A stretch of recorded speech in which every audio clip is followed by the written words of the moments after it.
month of January in the afternoon service and do some lessons on prayer. The idea being it to be a stepping stone for all of us for the new year. Nothing that you haven't heard before, I'll include this afternoon, but as a reminder and as an encouragement, because prayer is the spiritual fuel of the church. My favorite verse, Ephesians 3:20, now to him that is able to do exceedingly abundantly above all that we ask or think, according to the power that worketh in us. Unto him be glory in the church.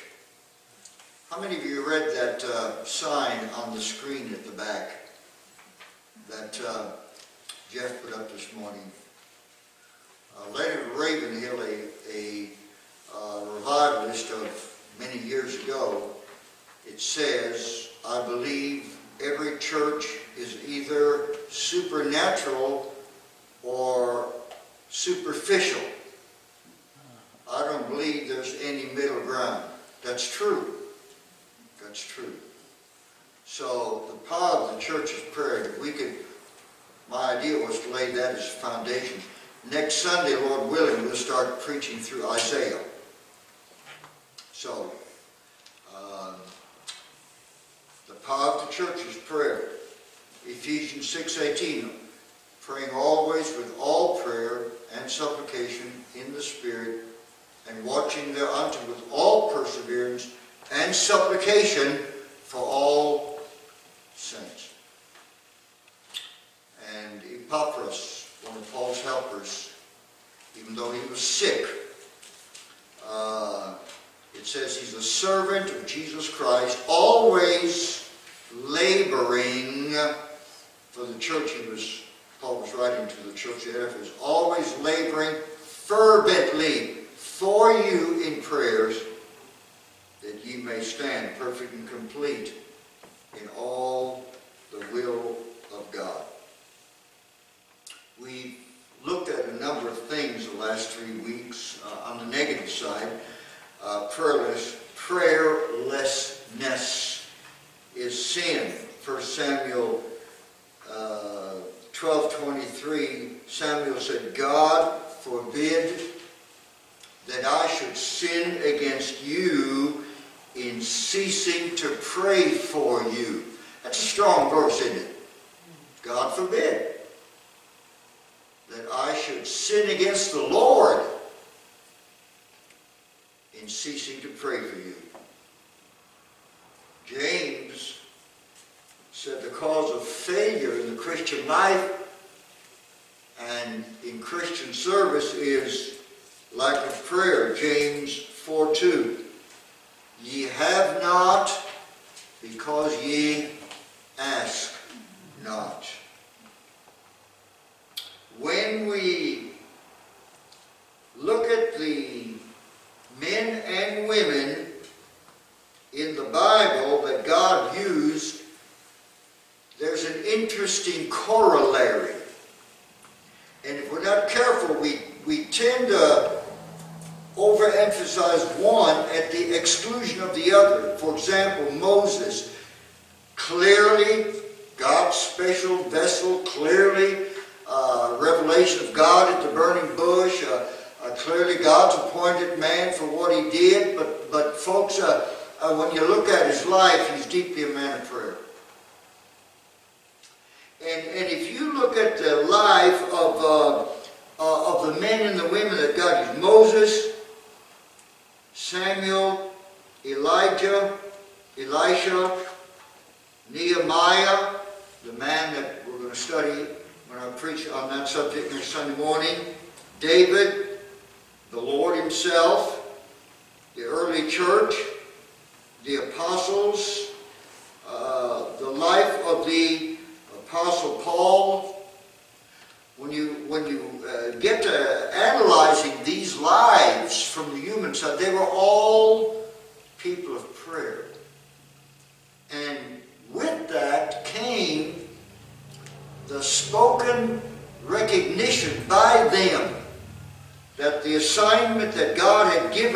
them, they cannot do. Remember what I said last week? Prayer is, first of all, the very fact of prayer. When you pray, you're really saying two things. Number one, I can't. And number two, God can. And it has to be it's God ordained way. God wants it His way. And His way is for us to depend on Him and to ask for His help.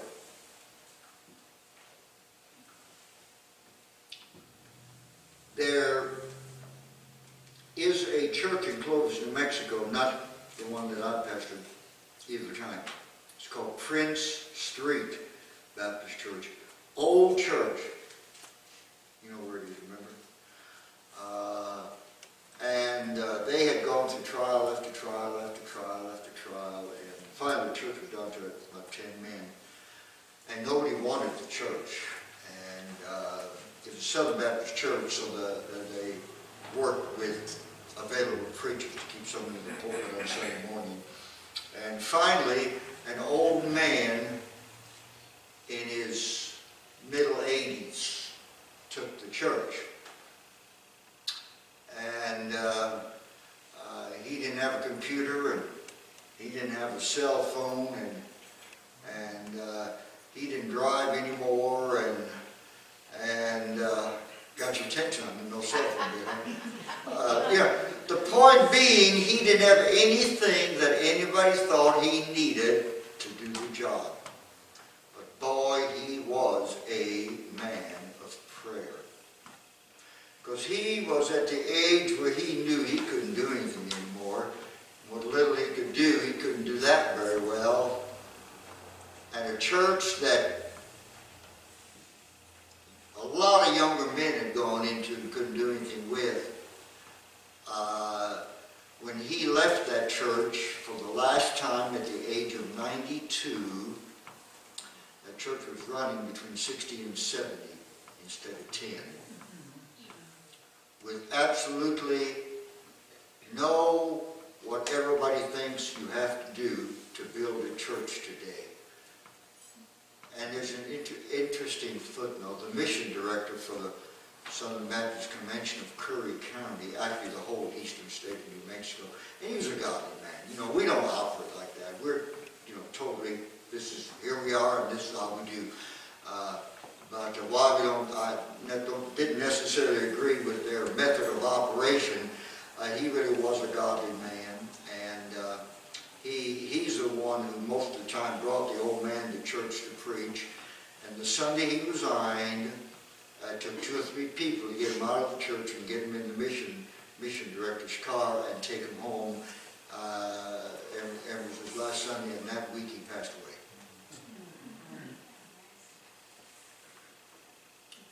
And I don't care what anybody says, prayer still works.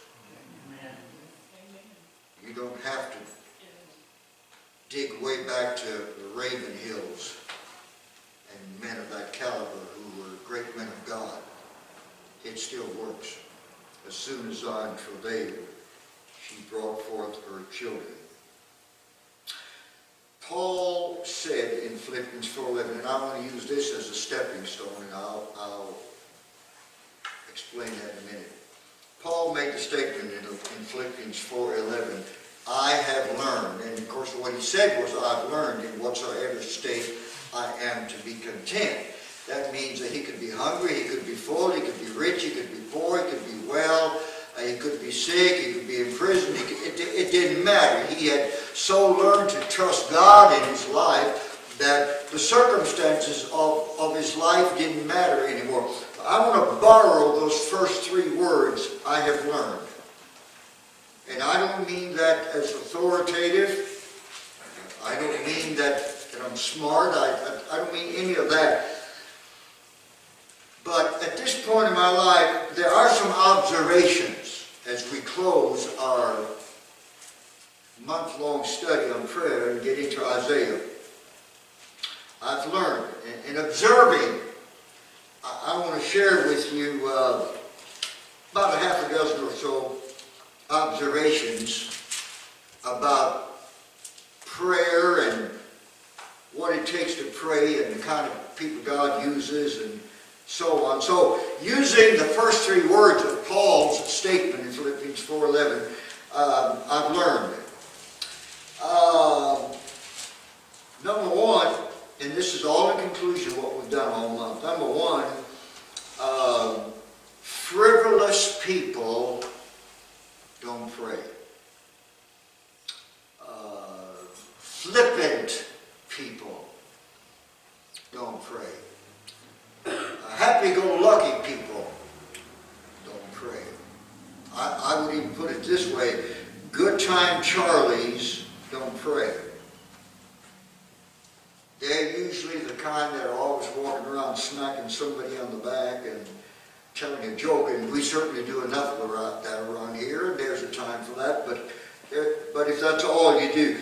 Usually light-hearted people are people who have no time, who have no heart, and they have no burden. Usually. Flippant people do not pray. The second observation that I've learned is lazy people don't pray. I like what J.D. Sumner, the bass singer for the Blackfoots, made one statement. He made one time, when you win a bum to Jesus, what you've got to say is bum. That was a joke, folks. It's okay. You all did have too much lunch, didn't you? Lazy people. One of the verses I quoted about prayer is work. Prayer takes time. Prayer takes seriousness. Prayer takes the burden of others on themselves. Undisciplined people usually don't pray. Some people are real organized. Some people are reasonably organized. Some people live on a schedule. And then some people live on a squeak. What do I mean by some people live on a squeak? Whatever door squeaks the loudest, that's what they're going to tend to. And people like that just don't hardly ever get around to praying. So squeaky people don't pray. You don't remember anything else. You're going to remember the preacher said, squeaky people don't pray. I've learned number three, selfish people don't pray. Always caught up in their own world. Me, myself and I, me, and no more. The fact is, Paul said to Timothy, I will therefore that all men pray everywhere, lifting up holy hands. Being a good Christian, working at being a good Christian, takes some discipline. We have many here, like Brother Lewis and others who served in the armed forces. I wonder how the Army or the Air Force or the Marines or the Navy would operate if everybody could get up when they wanted to, go to bed when they wanted to, and just kind of lollygag their boy. I'll tell you what, you don't win wars that way. It takes discipline to be a soldier. Folks, it takes discipline to be a spiritual soldier of Jesus Christ. I've learned number 4. Well, I've covered it. Undisciplined people don't pray. And I don't want to make a fetish out of this. I'm not near strict about this as I was younger. I do try to practice what I preach on this. But all great prayer warriors largely were early risers. Jesus was.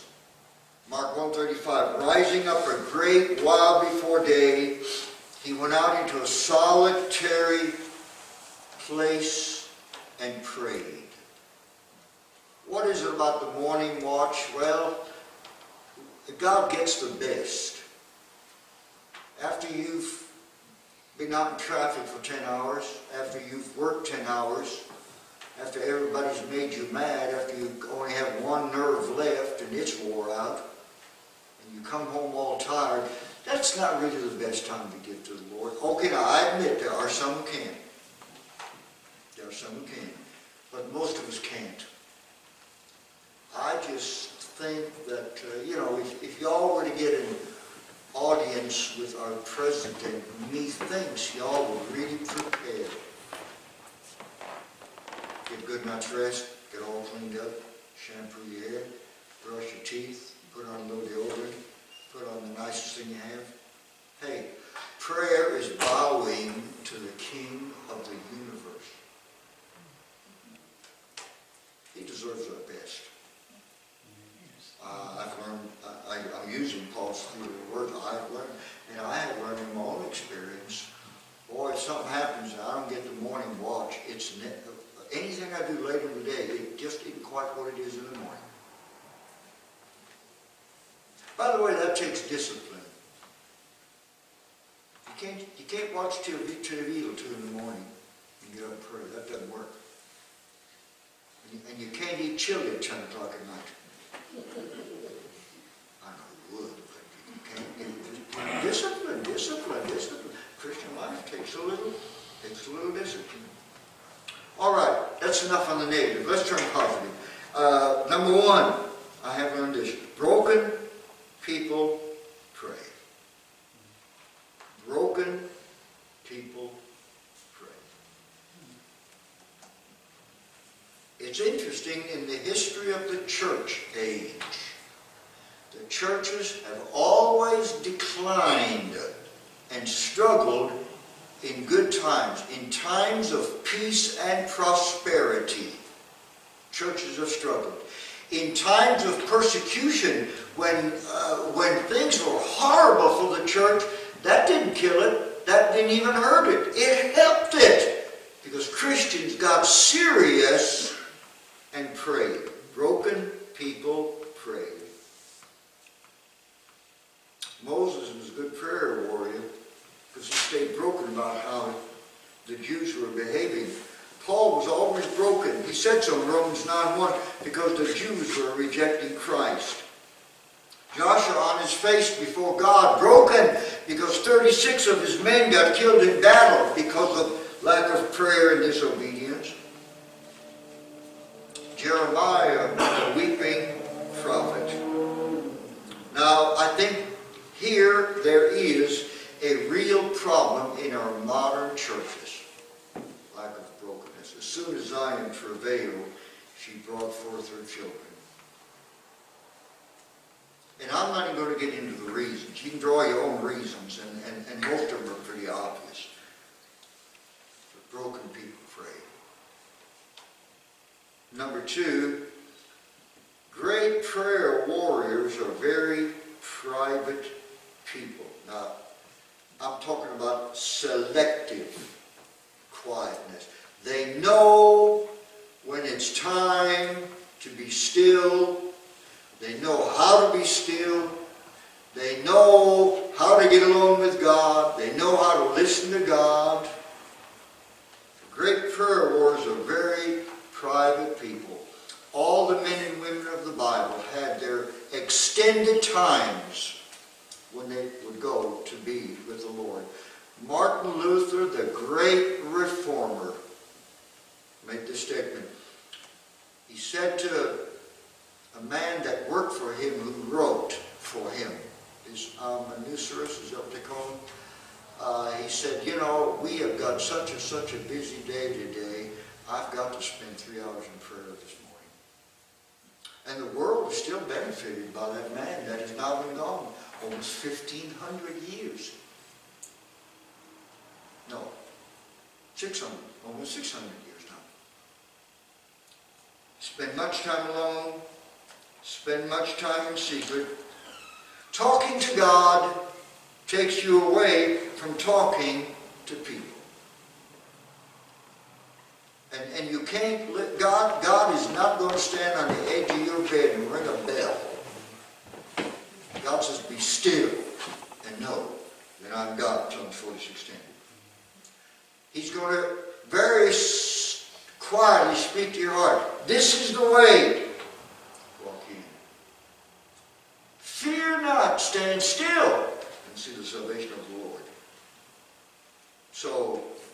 great prayer warriors know how to be quiet and know when the time is to be private. Number 3, praying people are very humble people.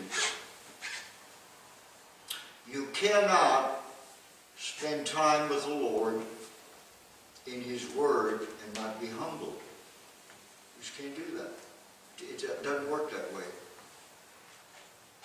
Because there you see the glory of Christ and you see the nothingness of ourselves.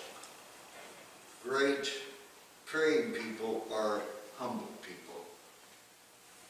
You can't separate the two. I think a lot of modern prayer almost borders on blasphemy. And what I mean by that is that there almost seems to be, in some circles, a demanding spirit in prayer. Well, bless God, you're a kingdom kid. God owes it to you. Are you kidding? Do you really want what God owes you? No. Humble yourselves, therefore, under the mighty hand of God, that He may exalt you in due time, casting all your care upon Him, for He careth for you. When we get a real vision of the Lord as we study the Bible, it humbles us, and we give Him the glory. Praying people are very humble people. Number 4, it's the praying people that move God to action. It's the praying people. It's not the famous or the rich or the blustering. I mean, God uses everybody in the way that God wants to use people. But folks, the power of the church is not the bank account or the choir or the solo gospel music or anything else. The power of the church is humble people on their knees before the Lord. That's real Christianity. Praying people move the hand of God. Ask, and it shall be given you. Seek, and ye shall find. Knock, and it shall be opened unto you. For everyone that asketh receiveth, and he that seeketh findeth, and him that knocketh it shall be opened unto you. Mark 11:24, therefore I say unto you, whatsoever ye shall ask in prayer, believing, ye shall receive. Praying people. The power of the church is praying people. And then prayer does what nothing else can do. All of us have people in our lives who are not living for the Lord. Maybe at one time they did, maybe they never did. These are matters of the heart. That's intangible. There's nothing we can do about that. Physically. Only prayer will take care of that. That's where Epaphras had it right, a servant of Jesus Christ, always laboring fervently for you in prayers, that you may stand perfect and complete in all the will of God. We cannot change hearts. Only God can do that. But He's given us a way to do it. Prayer does what nothing else will do. For each other, I just quoted Epaphras, for the lost. The apostle said, we will give ourselves continually to prayer and to the ministry of the word. And the power of the Holy Spirit fell. And then again, the early church, after being threatened, met for prayer, and the power of God fell. Others have benefited. Prayer for each other, prayer for the lost, and then prayer for the church. I think the greatest need is prayer for the church. It's funny that when missionaries come off the mission field, they come home, and they nearly unanimously, especially those that have been gone 4, 8, 10, 12 years, they come back and they nearly unanimously, when they come back, have the same assessment of our churches today. And they say they're weak. Weak in what? Prayer. Weak in prayer. So, a challenge, Ezekiel 22:30. I sought for a man, woman, boy, girl. Man is always generic in that sense. I sought for a man among them that would stand in the gap and make up the hedge, that I might not destroy the land. And then God adds this, I found none. So there's the conclusion to the month of prayer. There's my challenge. One of the things that I'm very burdened about, and I don't mind telling you, and I want you to join me in prayer about this. Matthew 9:37 and 8. And when Jesus saw the multitude, he was moved with compassion on them because they fainted as sheep having no shepherd. Pray ye therefore to the Lord of the harvest, that he will send forth laborers into the harvest. I have with this church a very specific request, and I'm not asking you what I'm not doing. I'm asking you to join me in what I'm already doing, that the Lord will give this church laborers. I said when we started this series that I'm an old man preaching to a largely older congregation in an older building in the old part of town. Amen. But that doesn't mean that I think it needs to stay like this. Now, if God were to say to me, I've got it exactly where I want it, I would be very happy, and I am very happy. But we have a responsibility. We are a light in this community, and we need to be praying. Amen?